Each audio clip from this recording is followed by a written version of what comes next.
Assalamualaikum. Welcome to the Software Verification and Validation course in lecture number 5. आज हम बकिया जो chapter number 8 है उसको डिस्कस करेंगे। लास्ट लेक्चर में हमने कंपोनेंट टेस्टिंग, इंटरफेस टेस्टिंग और सिस्टम टेस्टिंग के ऊपर ज़्यादा डिस्कशन की थी और टेस्टिंग स्ट्रेटजीज़ की बात की थी, टेस्टिंग गाइडलाइंस की बात की थी, जिससे ये आप लोगों को अंदाज़ा हुआ होगा कि इन गाइडलाइंस और इन स्ट्रेटजीज़ को फॉलो करके हम एक सक्सेसफुल सिस्टम जो है वो प्रोड्यूस कर सकते हैं। आज हम बात करेंगे टेस्टिंग पॉलिसीज़ जो हैं वो क्या होती हैं।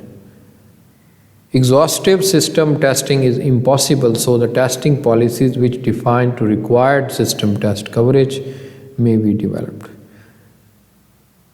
मैं अगर कोई सिस्टम बना रहा हूँ या कोई सिस्टम बना हुआ है, अगर मैंने उसको टेस्ट करना है तो मैं कभी भी इस तरह उसको टेस्ट कभी भी नहीं कर सकूँगा, बल्कि इम्पॉसिबल है। एग्जॉस्टिव टेस्ट का मतलब ये है कि मैं उसको हर तरह से टेस्ट कर सकूं। जाहिर है कि आप अपने लेवल को देख के, आप अपनी ऑर्गेनाइजेशन को देख के, आपकी एक लिमिट है, इंसानों की मतलब एक लिमिट होती है, उस लिमिट से आप ज़्यादा टेस्ट नहीं कर पाएंगे। आपकी नज़र में उस सिस्टम से रिलेटेड 5 चीज़ें हो सकती हैं, आप उनको सामने रख के टेस्ट कर लेंगे, लेकिन आप ऐसे समझ लें कि मैं सिस्टम को हर तरह से अब टेस्ट कर चुका हूँ, इसमें कोई एरर नहीं आएगा, ये कामयाब सिस्टम है। ऐसा कहना बिल्कुल गलत होगा। आप करते हैं हर लिहाज से टेस्ट, जितनी लिमिट आप तक की जा सकती है, यानी आप एक लिमिट में ही रह के टेस्ट को चेक कर सकते हैं ना, लेकिन आपका माइंड हर चीज़ को तो चेक नहीं कर पाएगा ना आपका लेवल उस तक जा सकता है। आप उन्हीं चीज़ों को चेक करेंगे जिसकी लॉजिक आपके दिमाग में होगी या जो रिक्वायरमेंट्स के मुताबिक होगा। लेकिन आप कहें थे मैं जी अब ये बात कह दें कि जी मैं अब मुकम्मल टेस्ट कर चुका हूँ, अब आगे ज़िंदगी में इसमें कोई एरर नहीं आएगा, तो ऐसा नहीं कह सकते हम। मैं शुरू में ये चीज़ ज़ाहिर कर चुका हूँ इस कोर्स में कि ऐसा कोई सिस्टम आज तक नहीं बन सका जिसमें कोई बग्स ना हो। बग्स आते हैं, आपने टेस्ट किया, कोई बग नहीं आया, वो चला गया क्लाइंट साइड पे। क्लाइंट साइड पे आप समझ लें कि जब एक्चुअल सिस्टम इस्तेमाल होता है, जब वहाँ पे सैकड़ों लोग एक सिस्टम को इस्तेमाल कर रहे होते हैं, हज़ारों लोग जब सिस्टम को इस्तेमाल कर रहे होते हैं, तब वो ऐसे समझ लें एग्जॉस्टिवली जो है वो चेक होगा, तब एरर्स आने के चांसेस हो सकते हैं। All system function are be accessed through the menus should be tested, कि सारे सिस्टम के फंक्शन टेस्ट हो चुके हैं, मेन्यूज़ टेस्ट हो चुके हैं, कॉम्बिनेशन ऑफ फंक्शन भी टेस्ट हो चुके हैं। मिसाल के तौर पर आप देखें कि टेक्स्ट के ऊपर फॉर्मेटिंग आप फ़ॉन्ट भी अप्लाई कर रहे हैं, बोल्ड भी कर रहे हैं, स्टाइल भी चेंज कर रहे हैं, कलर भी चेंज कर रहे हैं, थिकनेस भी चेक कर रहे हैं, सो एंड सो फोर्थ। तो आप देखें कि एक ही चीज़ के ऊपर कई फंक्शंस अप्लाई होते हैं, उनको टेस्ट कर लें। Where user input is provided the all function must be tested with both correct और इनकरेक्ट इनपुट, के इनपुट गलत दें तब क्या रिज़ल्ट्स आते हैं, और इनपुट अगर ठीक दें तो तब क्या रिज़ल्ट्स आते हैं, ये चीज़ बड़ी इंपॉर्टेंट होती है। तो ये पॉलिसीज़ के अंदर शामिल होती हैं। जैसे मैंने आपको कहा है, आप सारी चीज़ें चेक कर लेते हैं, लेकिन ज़्यादा जो सिस्टम टेस्ट होता है वो ऑफ कोर्स क्लाइंट साइड पे ही होता है। आगे हम नया जो इस चैप्टर के अंदर टॉपिक है वो test driven development. Test driven development को TDD और काफ़ी ही ये फेमस अप्रोच है, और आजकल ऐसे समझ लें ऐसी अप्रोच समझी जाती है जो कि बहुत ज़्यादा इस्तेमाल होती है सॉफ्टवेयर हाउसेस के अंदर। And it is the approach to program development in which you interleave testing and code development. Test driven development approach ये है कि जब आप प्रोग्राम बना रहे होते हैं, साथ साथ आप उसकी टेस्टिंग भी करती रहें। यानी जब कोड बेसिकली लिख रहे हैं उसी के ऊपर कोई आपने टेस्ट केस लिखा हुआ है, वो उसको चेक करता है और पास कर देता है, और फिर आप आगे चलते हैं, अगले कोड की टेस्टिंग शुरू हो जाती है। Tests are written before code and passing the tests is the critical driver of the development. यानी इसमें टेस्ट केस जो है वो पहले लिखा जाएगा, फिर कोड लिखा जाएगा, और फिर कोड आपकी उस टेस्ट केस को अगर पास कर जाता है तो इसका मतलब है कि वो कोड ठीक है। अगर उस टेस्ट को वो पास नहीं कर पाता टेस्ट केस को, तो फिर उसमें कोई प्रॉब्लम है। यू डेवलप कोड इंक्रीमेंटली, आप ये कोड पहले एक हिस्सा बनाएंगे, वो टेस्ट होगा, फिर दूसरा बनाएंगे, फिर तीसरा बनाएंगे। इसको हम इंक्रीमेंटल मॉडल भी कहते हैं कि भाई आप इंक्रीमेंटल एक बनाते जा रहे हैं, बनाते जा रहे हैं, बनाते जा रहे हैं, वन वन ऐड करते जा रहे हैं कोड का unit along with the test increment. वही बात है कि हर फिर हिस्से के लिए आपने उसकी टेस्ट केस भी लिखनी होगी। You don't move on the next increment until the code have to be develop pass it test, यानी तब तक आप अगला कोड नहीं लिख सकते या अगला कोड नहीं यूज़ कर सकते जब तक वो पुराना जो हमारा हिस्सा चल रहा है वो टेस्ट को पास नहीं करता। जैसे ही वो टेस्ट पास करेगा हम अगले कोड यूनिट की तरफ चले जाएंगे, ऑफ कोर्स फिर वहाँ पे वो यूज़ होगा। TD was the introduced the part of agile methods such as extreme programming, and however it was also used to the plan driven development processes। जैसे मैंने आपको कहा है स्टार्ट में, आजकल इस्तेमाल हो रही है, और ये बेसिकली इस सेंस में आप इसको देख सकते हैं कि जो एजाइल मॉडल्स हैं, जिसमें XP एक मॉडल है, एक्सट्रीम प्रोग्रामिंग, जो हमने पिछले कोर्स में पढ़ा था, वो बुनियादी तौर पर उसके लिए ये इंट्रोड्यूस किया गया, और फिर बाकी हिस्सों में भी ये चीज़ जो है वो इस्तेमाल हो रही है। तो ये चीज़ जो है काफ़ी इम्पोर्टेंट है। उसमें अब आप इसका मॉडल देख लें, तो यहाँ पे बुनियादी तौर पे हम ये अब टेस्ट ड्रिवन डेवलपमेंट का मॉडल है। यहाँ पे आप देखें, सबसे पहले आप न्यू फंक्शनैलिटी आइडेंटिफाई करते हैं, उसके बाद टेस्ट केस लिखते हैं, टेस्ट केस के बाद उसको रन करते हैं, और अगर टेस्ट केस जो है वो हमारी यहाँ से आप देखें ये एक डिसीजन की अलामत है, यहाँ से पास होती है, तो फिर हम नई फंक्शनैलिटी लिखते हैं, फिर उसके लिए टेस्ट केस, फिर रन करते हैं, एंड सो एंड फोर्थ। ये सिलसिला आपका चलता रहेगा जब तक आपका कोड मुकम्मल नहीं होता। फेल अगर होता है आपका, यानी टेस्ट फेल हो गया है, उसके बाद आप क्या करते हैं, फंक्शनैलिटी दोबारा उसके अंदर, ज़ाहिर है अगर फेल हुआ है तो कोड में ख़राबी है, तो फिर उसको दोबारा लिखते हैं। उसमें रीफैक्टरिंग उसको कहते हैं, यानी कोड के अंदर चेंज करना, उसको रीफैक्टर करना। वो करने के बाद हम दोबारा फिर उसके ऊपर टेस्ट रन करते हैं। अगर वो पास करके निकल जाता है तो फिर आगे चलते हैं, अदरवाइज़ फिर ये भी एक साइकिल है कि उस वक्त तक आप आगे नहीं जा पाएंगे जब तक आपकी ये जो फंक्शनैलिटी है ये मुकम्मल नहीं हो जाती। उसके बाद test driven development process activities क्या होती हैं। सबसे पहले वही, ये मैंने यहाँ पे तो आपको एक्सप्लेन कर दी हैं, लेकिन आप इसको यहाँ भी देख सकते हैं कि starting the identify the increment of the functionality to required, यानी जो कोड आपको चाहिए वहाँ से हम स्टार्ट करते हैं, उसके लिए टेस्ट केस लिखते हैं।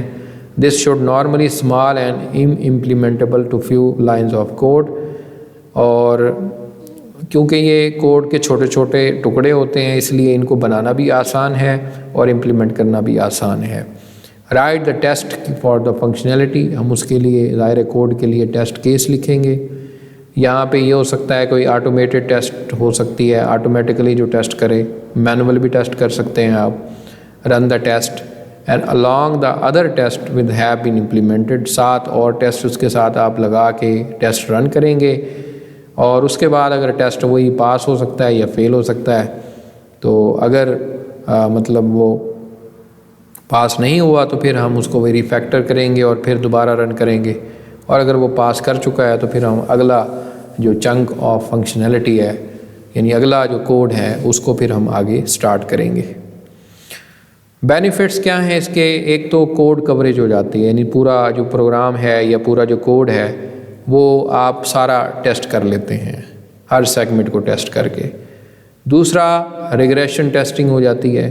रिग्रेशन टेस्टिंग बेसिकली ये है, क्योंकि आप इंक्रीमेंटली कोड बनाते जा रहे हैं साथ साथ उसकी प्रोग्रेस भी चेक होती जा रही है। रिग्रेशन टेस्टिंग का मतलब उसकी प्रोग्रेस है बेसिकली, कि इंक्रीमेंटली वो बनता जा रहा है, इसलिए वो आपकी एक रिग्रेशन टेस्टिंग भी साथ साथ होती जा रही है। उसके बाद सिंप्लीफाइड डिबगिंग, अगर टेस्ट फेल हो जाती है तो फिर हम उसका ज़ाहिर है पता चल जाएगा हमें, और फिर हम उसको देखेंगे, मॉडिफाई करेंगे, रीफैक्टर करेंगे, देन फिर उसके ऊपर टेस्ट केस चलाएंगे एंड ये सिलसिला आगे चलता जाएगा। लेकिन मैंने आपको कहा है कि ये तभी मुमकिन है जब जो है टेस्ट केसेस जो हैं वो रीफैक्टर होगा।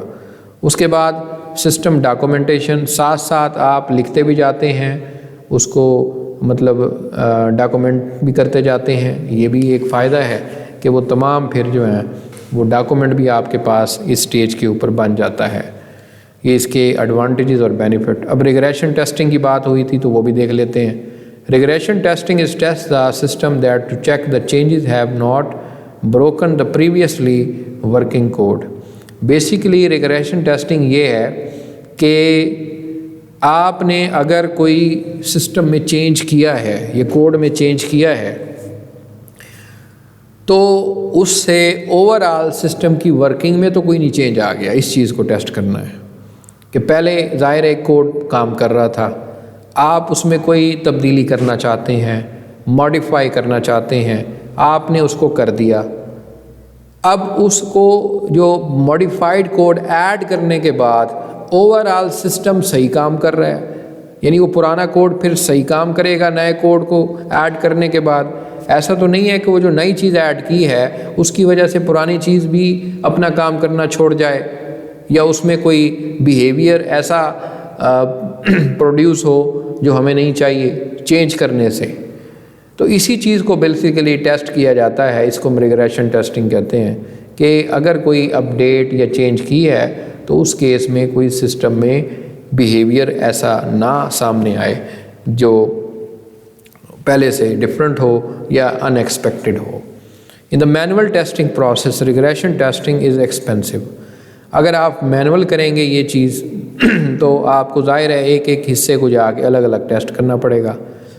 ऐसा भी होगा कि अगर मैं एक हिस्से के अंदर देख रहा हूँ उसकी चेंज को, तो फिर मैं बाकी, क्योंकि उस हिस्से से इनपुट आगे फर्दर अगले कई सैकड़ों हिस्सों तक जाती है, तो फिर मुझे उन सारों के अंदर चेक करना पड़ेगा। तो अगर मैनुअली अगर मैं ये काम करता रहूँ तो फिर मेरे लिए थोड़ी सी प्रॉब्लम है, एक्सपेंसिव है, टाइम कंज्यूमिंग है। लेकिन अगर ऑटोमेटेड है तो ये सारी चीज़ें सिंपल ही हो जाती हैं, और ये मैंने कहा है कि ट्रस्ट ड्रिवन डेवलपमेंट के अंदर ये ऑटोमेटिकली चीज़ें हो जाती हैं। And test must be the run successfully before change is committed, के टेस्ट जो हैं वो सक्सेसफुली अगर रन हो जाते हैं तो फिर हम कहते हैं कि ये चेंज कमिट कर दी जाए, ये चेंज अडॉप्ट कर दी जाए। अगर टेस्ट फेलियर आ रहे हैं तो फिर इसका मतलब है इस चेंज की वजह से हमारा दूसरा जो सिस्टम है वो हल्ट हो रहा है या डिस्टर्ब हो रहा है, फिर हम चेंज को कमिट नहीं करते, फिर हम और एनालिसिस करते हैं। अगली जो टेस्टिंग है वो है रिलीज़ टेस्टिंग।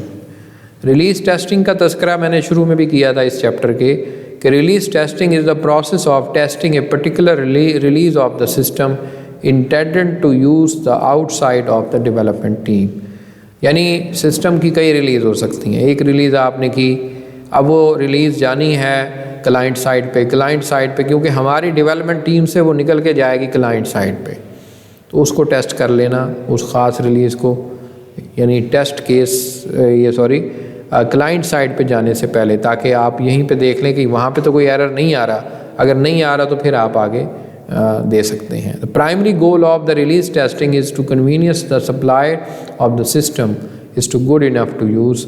बेसिकली यही कि सिस्टम को अब यूज़ किया जा सकता है, यानी यूज़ करने के काबिल हो गया है या अभी भी कोई प्रॉब्लम है।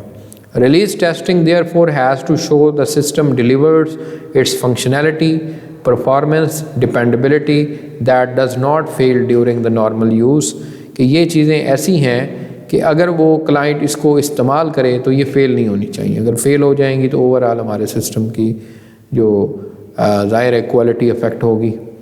Release testing is usually black box testing process where the tests are only derived from the system specification। अभी हम आगे वाइट बॉक्स और ब्लैक बॉक्स टेस्टिंग की बात करेंगे। Release testing basically black box testing की एक एग्जांपल कह लें आप। ओवरऑल सिस्टम को टेस्ट किया जाता है कि वो सही तरीके से वर्क कर रहा है। आप दूसरे लफ्ज़ों में कह सकते हैं कि यूज़र्स के पर्सपेक्टिव से अब सही काम करना चाहिए।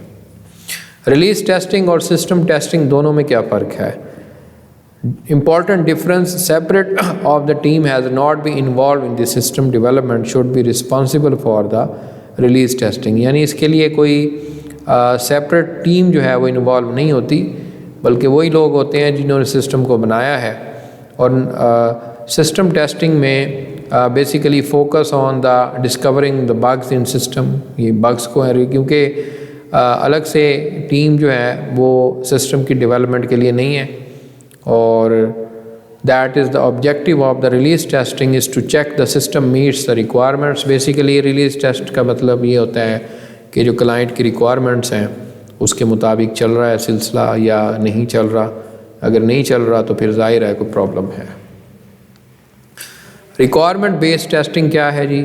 Requirement based testing involve the examining the each requirement and developing the test और टेस्ट्स फॉर इट। के हर रिक्वायरमेंट के अगेंस्ट मैंने सिस्टम को टेस्ट करना है। वही रिक्वायरमेंट्स जो मुझे क्लाइंट ने बताई, वही रिक्वायरमेंट्स जो मेरे कस्टमर ने मुझे बताई, उनको मैं वन बाय वन चेक करूँगा। यहाँ पे एक मेंट केयर सिस्टम हमने, आपको याद होगा, ये हॉस्पिटल की एक्टिविटी से स्टार्ट किया था पिछले कोर्स में। उस हवाले से मैं एग्जांपल आपको देना चाहूँगा कि if the patient is known as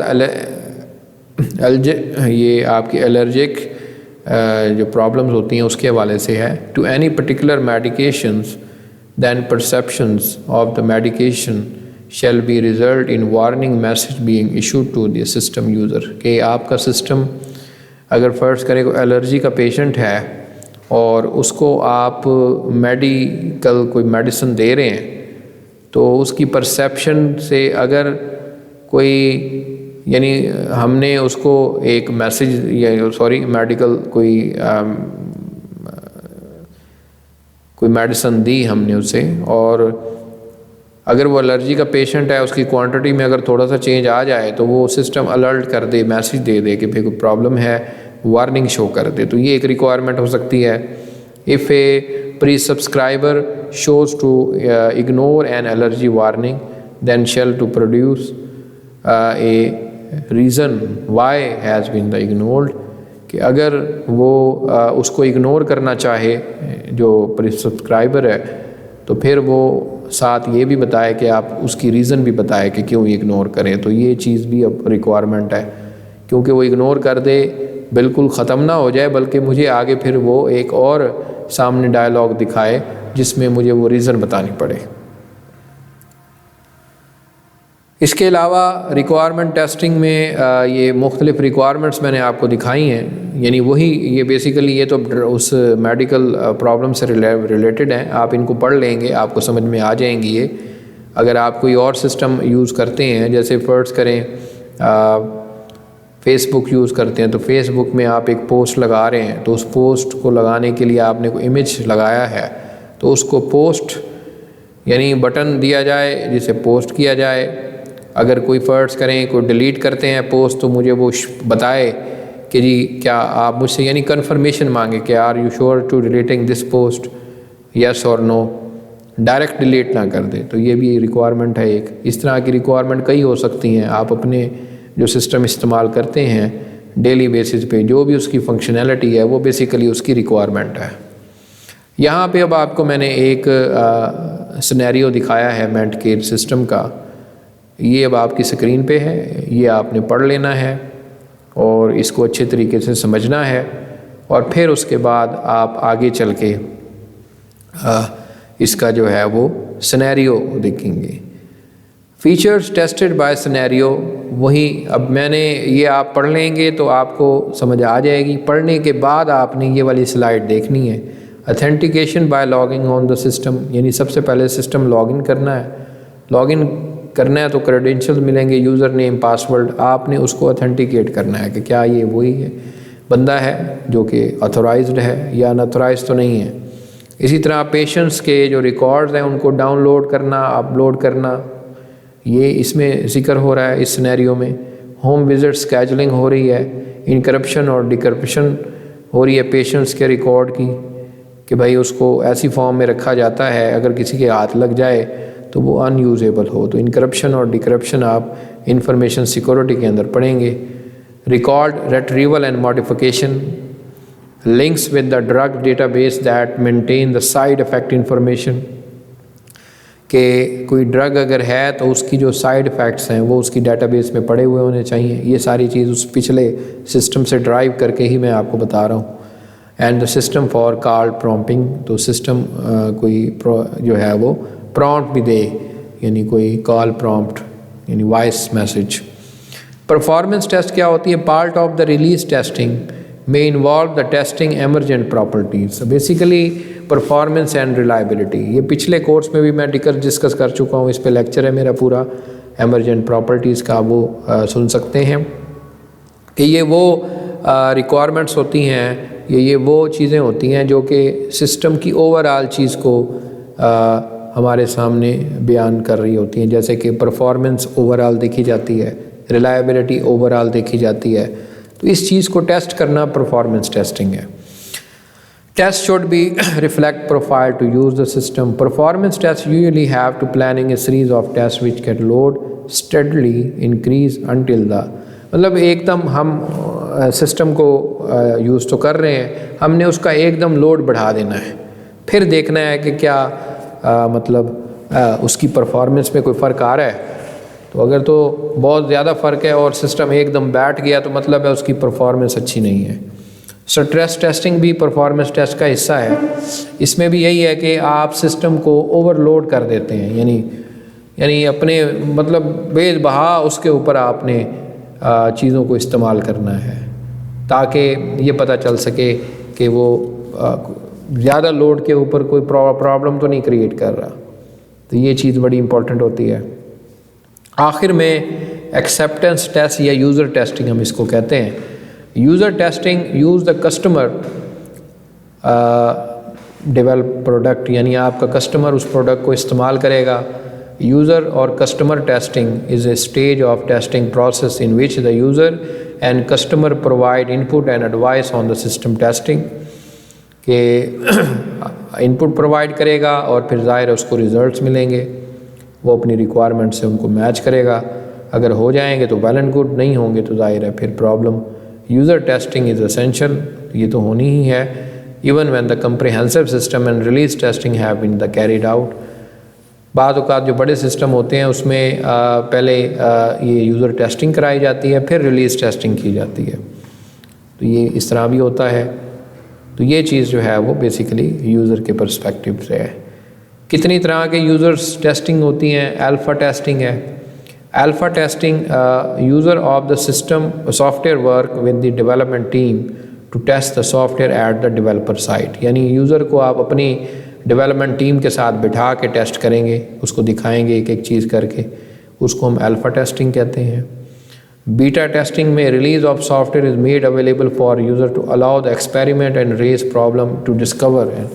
अब ये बीटा वर्जन जो आते हैं सॉफ्टवेयर के, आप इनसे वाकिफ़ होंगे। ये वो वर्जन होते हैं जो आपको कंपनी कहती है कि आप इसको यूज़ करें और इसमें एरर्स बताएं हमें, प्रॉब्लम्स, इसको हर तरह से आप यूज़ करें, एक्सपेरिमेंट करें इसका, और अगर कोई प्रॉब्लम्स हैं तो हमें बताएं ताकि हम इनको ठीक करें। और फाइनली एक्सेप्टेंस टेस्ट है। यूज़र फाइनली तौर पर ये टेस्ट करता है कि जी उसका सिस्टम रेडी है या नहीं है फॉर द यूज़। तो बेसिकली यहाँ पे प्राइमरी कस्टम सिस्टम जो होते हैं हमारे, यानी आप ख़ास सिस्टम ख़ुद बनवाने के लिए गए हैं तो फाइनली आप एक्सेप्टेंस टेस्ट जो है वो यूज़र करेगा। ऑफ कोर्स अगर उसकी रिक्वायरमेंट के मुताबिक काम कर रहा है तो वो एक्सेप्ट हो जाएगा, अदरवाइज़ उसमें रिजेक्शन भी हो सकती है, कोई चेंज करवाने की बात भी हो सकती है। यहाँ पे अब आप देखें एक्सेप्टेंस टेस्टिंग का डायग्राम है। यहाँ पे आप एक्सेप्टेंस क्राइटेरिया बताते हैं, फिर प्लान बनाते हैं और उसके बाद यहाँ पे टेस्ट केसेस बनाते हैं, फिर रन करते हैं, फिर रिज़ल्ट्स जो हैं वो टेस्ट रिज़ल्ट्स आते हैं, फिर उनको नेगोशिएट करते हैं। फाइनली यहाँ पे उन रिज़ल्ट्स को देख के प्रोडक्ट एक्सेप्ट होगा या रिजेक्ट होगा। तो काफ़ी सिंपल सा डायग्राम है। जिसको मैंने एक्सप्लेन कर दिया है, आपने भी यही डायग्राम बनाना है। Stages of the acceptance test process, तो इसमें वही मैंने यहाँ पे रिटन फॉर्म में आपको बताया, वहाँ पिक्टोरियली दिखाया था कि वही एक्सेप्टेंस क्राइटेरिया, उसके बाद प्लान करना एक्सेप्टेंस टेस्ट को, फिर एक्सेप्टेंस टेस्ट ड्राइव करना, टेस्ट केसेस बनाना, फिर रन करना, फिर नेगोशिएट करना। हो सकता है कि रिज़ल्ट्स में कोई प्रॉब्लम हो, आपको वो डेवलपर से हेल्प लेनी पड़े या वो आपको एक्सप्लेन करे उस चीज़ को। हो सकता है कोई प्रॉब्लम एरर आ रहा हो, चेंज करवाने की ज़रूरत हो, या कोई और प्रॉब्लम भी हो सकती है, एंड सो फोर्थ। या आखिर में हम एक्सेप्ट करेंगे या रिजेक्ट करेंगे। इसके साथ जो एजाइल मेथड्स हमने पढ़े थे या एजाइल मॉडल्स पढ़े थे, उनको अगर देखें तो एजाइल मेथड्स में क्योंकि कस्टमर जो होता है वो डेवलपमेंट टीम के साथ बैठ के काम करवाता है, उसका रिस्पॉन्सिबल होता है, तो साथ साथ एक्सेप्टेंस टेस्ट भी हो जाती है। The tests are defined over the user and customer are integrated with the other system and they are run automatically when changes are made। यानी टेस्ट केसेस आप बनाएंगे, बार बार बनाएंगे और उससे फिर आगे इंटीग्रेट का होगा system. There is no separate test accepting this process. जैसे मैंने कहा है कि एजाइल टेस्टिंग में कोई सेपरेट एक्सेप्टेंस टेस्ट नहीं होती। वजह मैंने आपको कहा है कि क्लाइंट साथ बैठ के ही प्रोडक्ट बनवाता है, तो ऐसे ही टेस्टिंग हो जाती है। इस लेक्चर के साथ हमने चैप्टर नंबर 8 कंप्लीट कर लिया है आज। मुझे यहाँ पे मैं आपको फिर बताना चाहूँगा कि आप जाके इसके की पॉइंट्स होते हैं चैप्टर के आखिर में वो देख लें, और इसके अलावा एक्सरसाइज देख लें, और साथ रिवाइज भी कर लें कि ओवरऑल हमने इस चैप्टर में क्या चीज़ें पढ़ी हैं।